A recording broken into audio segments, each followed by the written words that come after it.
to replace the inner tube, virtually the reverse. So pull the tyre back, put the valve in the hole, okay, cover the tyre up, cover the inner tube up with the tyre, put the inner tube inside the tyre, yeah, slightly inflated, all the way in. Okay, this is the voodoo bit.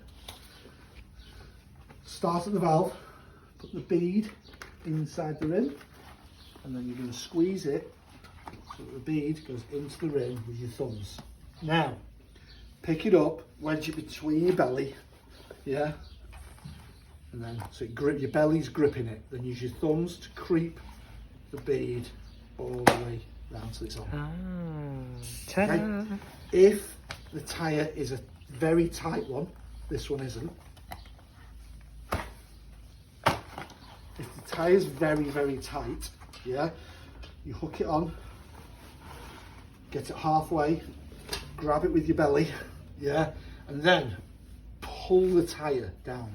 So pulling it, pulling it, pulling it, pulling it, hands are always in contact, pull it, pull it, pull it, pull it, pull it, until you get to this, and you've created slack, and then on it'll pop.